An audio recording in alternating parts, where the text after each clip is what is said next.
vous avez bien entendu de nombreux partenaires comme Zekova que vous voyez sur votre écran. Zestino aussi, partenaire des pneumatiques,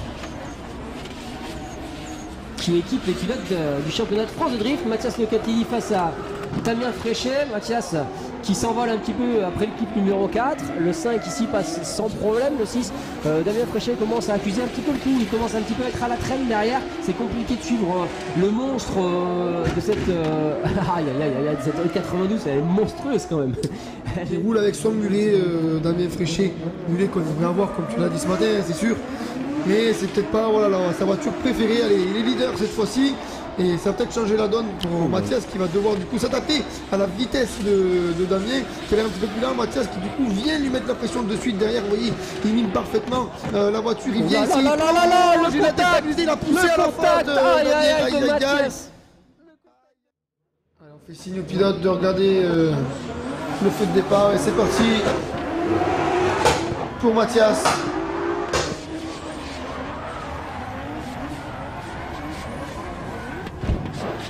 Et Benoît Lemert qui est pas en reste face au monstre piloté par Mathias Locatelli. Ça va être un petit peu plus compliqué sur la relance ici. Il est très rapide Mathias. Benoît Lemert qui va très très large.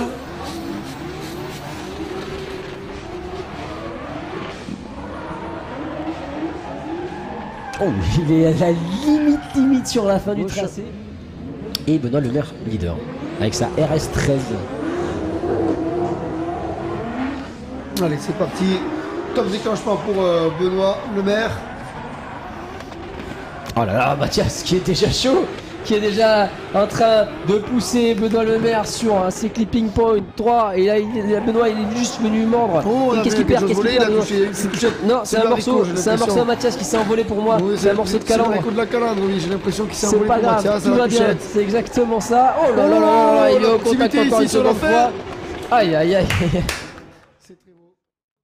Mathias face à Jouan Geoffrey. C'est parti pour... Oh là là, Geoffrey Jouan, il sort très large. On a vu, il sort large en général ici. Hop, la roue s'incruste dans le vibreur. Il est allé loin quand même. Geoffrey Jouan, il est allé loin derrière le bac à sable. Mathias, lui, continue son parcours. Il reste sur une bonne dynamique ici. Voilà, il a cherché la ligne posée demandée par le juge.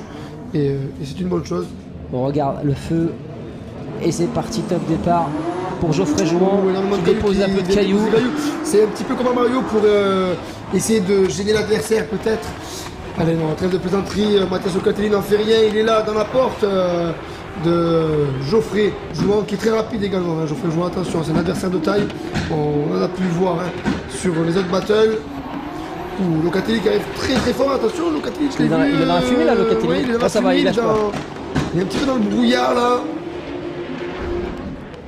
Locatelli qui avait forcément le leader.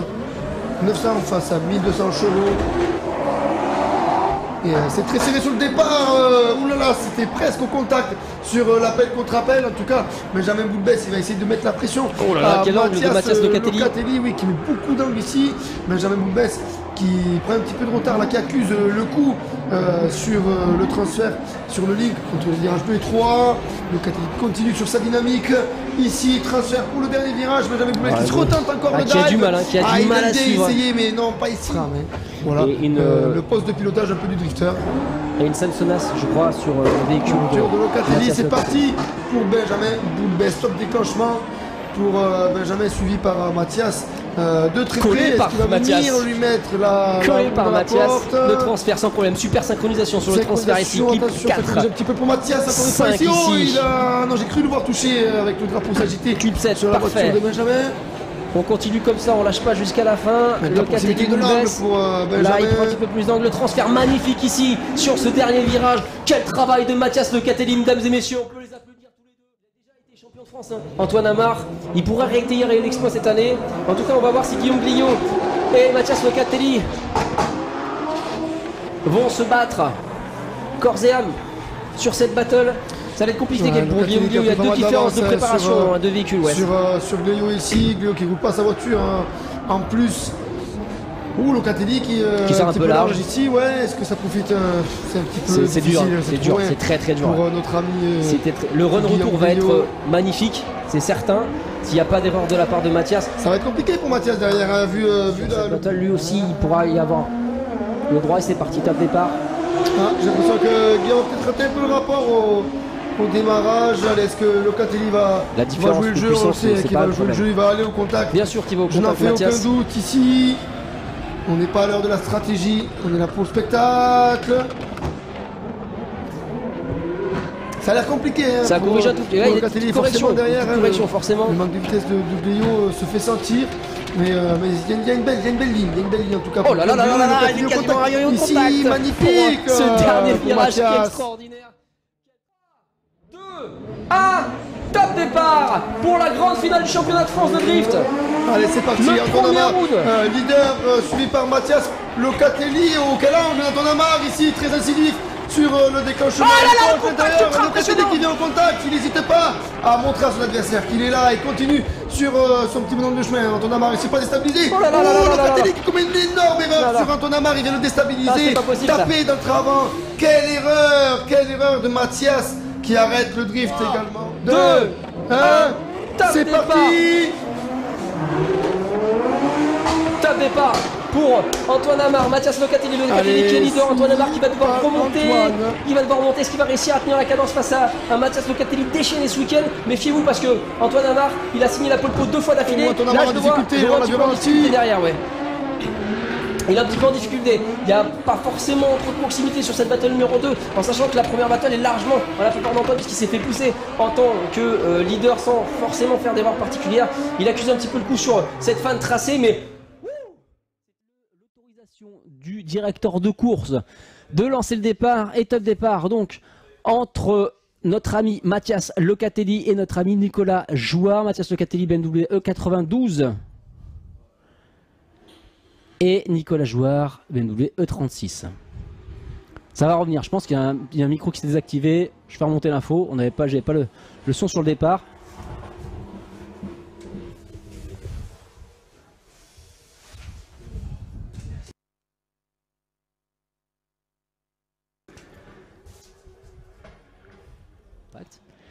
Par contre, c'est un moteur, c'est un M50 si mes souvenirs sont bons, stroqué, tout ça, dans la voiture de Mathias Locatelli, avec un petit turbo, et on avoisine les 900 000 chevaux à peu près. Pas les 900 000, hein, les 900 ou 1000.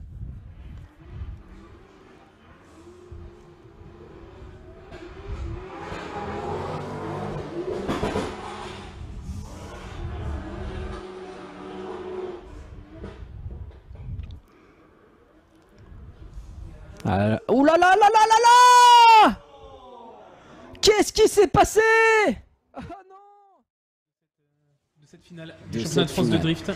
Et bah ça y est, c'est parti pour le round numéro 4 du championnat de France de drift. Le milieu de saison est passé. On passe maintenant au point. Le but est vraiment d'aller chercher un maximum de points, un maximum de vitesse pour le leader et de s'adapter à la ligne pour le suiveur, ce qui n'est pas forcément le cas d'Alexandre Lemaire pour ce run-là. On est clairement sur une différence de setup entre la E36 Compact et la E92 de Mathias Locatelli, ultra performante. Il s'est laissé avoir, Mathias, sur le round numéro 3. C'est vrai, hier. Et oui, au niveau de l'épingle du dernier virage, j'espère qu'il a appris de cette erreur et qu'il ne réitérera pas ce petit problème, en sachant que là, il part. Il vaut mieux rester safe entre nous, parce que s'il y a un spotter qui lui a dit tu as les 10 points d'avance, là tu as tous les points d'avance, tu as un gros run en ta faveur. Oui, c'est pas mal, c'est bien négocié. Le drone peut monter à largement plus de 100 km/h, donc il a les capacités de suivre les voitures sans problème. La question que je me pose, est-ce qu'il passe au-dessus du pont ou en dessous? Bah écoute, on aura peut-être des images en dessous. La réponse est faite. Un gros déclenchement de la part de Mathias, mais Nicolas qui reste derrière. Attention, il est très à l'extérieur là pour venir chercher Mathias. Difficile de venir chercher Mathias. Le backward de Mathias Locatelli qui vient un petit peu s'élargir sur le numéro 6, mais c'est pas grave, c'est tellement magnifique. qu'on peut lui pardonner. Ici à Contamont, regarde-moi ces deux pilotes extraordinaires qui vont venir faire le show, mais pas que, qui vont venir se battre sur ce circuit dans le nord de la France pour l'Euro numéro 4 du championnat de France de drift. Le drift est super déclenchement de la part de Nicolas Dufour et de Mathias Locatelli. Il va falloir maintenir cette proximité qui a l'air d'être pourtant pour le moment bonne entre les deux pilotes. Le transfert ici avant le clipping numéro 5. Oh là là, il arrive avec autant d'angle, même plus d'angle, il faut relancer au bon moment. Qu'est-ce que c'est extraordinaire ce que nous fait Mathias Locatelli là, sur cette fin de tracé. Pour lutter sur la situation. Puis on a des barres anti-rapprochement et tout ça. Mathias Locatelli face à Nicolas Dufour. Le one more time de tout à l'heure. Je me demandais encore pourquoi on voyait les deux pilotes et c'est vrai que ça s'était soldé par un one more time. Et oui, soldé par un one more time suite à une première erreur de Nicolas Dufour tout à l'heure sur ce premier passage. Il avait un regrip zone 1 et Mathias Locatelli qui s'est largé, qui va très large, très gourmand sur cette fin de tracé. Mathias. Et Nico Dufour qui peut être normal, ça a l'air de ne pas le déranger, il est bon pour partir. On espère que tout va bien se passer hein, sur un numéro 2.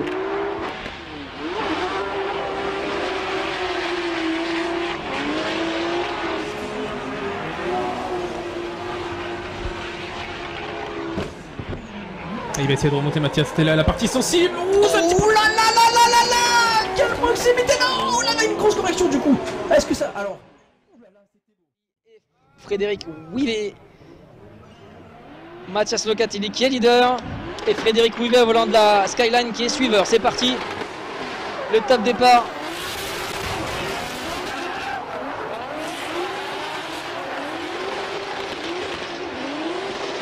Oh aïe, Frédéric il a la niaque aussi. Très rapide, toujours aussi efficace la BMW 92 pilotée par le pilote grenoblois.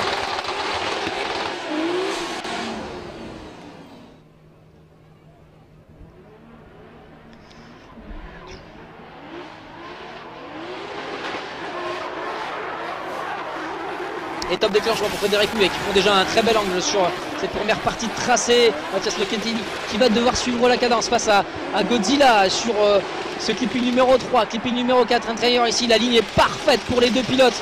Ils sont en parfaite synchronisation avec une très belle distance ici. Se décaler, se recoller avec plus d'angle même jusqu'à la ligne d'arrivée. On a des chicanes pour le leader. Là on n'a pas de chicane pour le leader. C'est calme. Et top déclenchement pour Mathias Locatelli. Très gros appel contre appel et superbe angle pour le déclenchement. Ce qui ne doit pas déranger Sofiane Yazid, suiveur derrière. Sofiane à l'attaque pour le monstre piloté par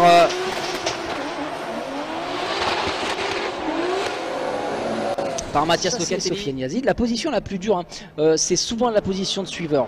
C'est là en général où on perd plus une manche qu'on la gagne.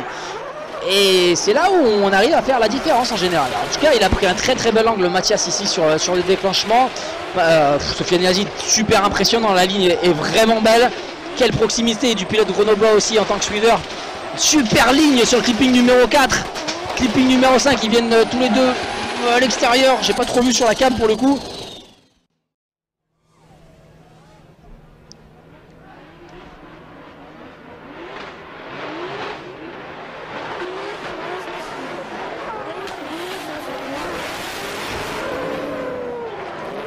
Locatelli, beaucoup d'angles ici face au pilote portugais Armindo Martin. Est-ce qu'il va suivre la cadence? Là il y a un très beau duel en perspective. Clipping numéro 4, ça va très vite. La relance sur le clipping numéro 5, le transfert. Armindo Martin qui coupe là un petit peu la trash pour essayer de s'arranger. Alors j'ai pas vu, j'ai Jérémy qui m'a envoyé un message. Malheureusement je suis pas sur mon téléphone. Jérémy qui m'a envoyé un message pour passer au micro. Je lui ai répondu qu'il pouvait venir avec grand plaisir. Et c'est parti pour le round numéro 2. Entre Mathias Locatelli et Armindo Martin. C'est très bien joué de la part des deux pilotes. Pour l'instant les lignes sont extrêmement bonnes à part le clipping numéro 4. Et la proximité est entretenue par le pilote grenoblois au volant de sa 92. Aïe. Le leader c'est Jason Banet qualifié premier poleman ce week-end. Et Mathias Locatelli qualifié 5e. Et top déclenchement du coup de Jason Banet, Mathias Locatelli qui va essayer de garder la cadence hein, et Jason qui tient le coup, qui est très rapide mais qui se fait suivre hein, par Mathias. On a dit que ça allait être la guerre et c'est la guerre. Il le lâche pas du tout, tu vois qu'il élargit pas Mathias. Ouais, il élargit pas. Ils ont été un petit peu loin du clipping numéro 4. On n'était pas en train de lécher la barrière. Ça te Mais souffler dans l'oreille. Donc là, tu as l'info, tu sais qu'il est là. Et ça te motive en fait à y aller plus. Et après, tu peux subir la pression. on va voir si Mathias il entend le moteur de Jason. Bon, bah, l'avantage c'est qu'il est assez bruyant, donc on a facilement tendance à l'entendre. Pour l'instant, il l'entend plutôt bien. Le transfert un petit peu. Oh là là, Mathias Otakani qui s'extériorise et qui lève une roue au clipping numéro 2. Clipping numéro 3 passé sans problème pour les deux pilotes. Et même erreur à chaque fois sur le deuxième passage, sont loin du clipping numéro 4. Oh le dive. Oh le contact. J'ai l'impression qu'il y a eu contact entre Jason Badet, DK Custom qui encourage Jason et Chouf d'ailleurs avec son don. C'est parti, top départ pour la petite finale. Elle est là devant nos yeux avec Mathias Locatelli et Axel François qui est déjà à l'attaque sur cette première partie du tracé. Deuxième partie de tracé, c'est emballé pour les deux pilotes. Mathias Locatelli qui a un petit peu d'avance sur Axel François qui corrige un petit peu sur le clipping numéro 4. Est-ce que ça va laisser de l'avance au pilote? Et c'est un top départ donné par Alexandre. Axel François leader, suivi de déjà très près par Mathias Locatelli. Regardez ce transfert, vidéo drone qui est plutôt belle. Clip 3 validé pour Axel François, suivi de près, toujours par Mathias Locatelli. Ça va très vite, ça transfère, ça fume énormément le dive de Mathias Locatelli jusqu'à la ligne d'arrivée. Qualifié respectivement 4e pour Mathias Locatelli et Laurent Nikitin 29e. Et top déclenchement, c'est très rapide, très généreux. On sait que Laurent Nikitin qui est suiveur va tout donner, il va faire en sorte d'essayer de coller Mathias Locatelli, c'est pas facile. Dans la fumée, regardez-moi le nuage que sur Mathias, c'est très compliqué de suivre, il est très rapide, il y a beaucoup d'angles ici, il va se plonger très bien sur le clip qui est passé à l'écran. Le transfert dans les derniers virages, ici on extériorise pour le dernier clip extérieur, intérieur et c'est terminé, ça va très vite. Les zones d'accélération qui sont très rapides ici, les zones de décélération elles sont très courtes, mais quand on arrive à 130 km/h derrière un pilote, ça peut aller très vite. Il faut savoir que la moyenne quand même sur ce circuit c'est 105, enfin c'est un peu plus de 100 km/h, entre 100 et 105 km/h. Alors qu'on voit déjà Mathias quasiment dans la portière de Laurent Nikitin, un petit peu de distance là, cette fin de premier virage. Il va remonter, j'en suis sûr, sur la suite du tracé. Le transfert ici, regarde, ça lui permet de faire un petit dive, déjà grappiller quelques mètres. Là, il vient un peu plus grappiller les mètres supplémentaires qui les séparent. Il se décolle pour le transfert, est-ce qu'il va réussir à replonger sur la fin du tracé? On lui coupe un petit peu, il s'extériorise. Ici, juste à côté de nous, Laurent Nikitin, il y a pas mal d'angles pour Mathias Locatelli sur la dernière partie du tracé.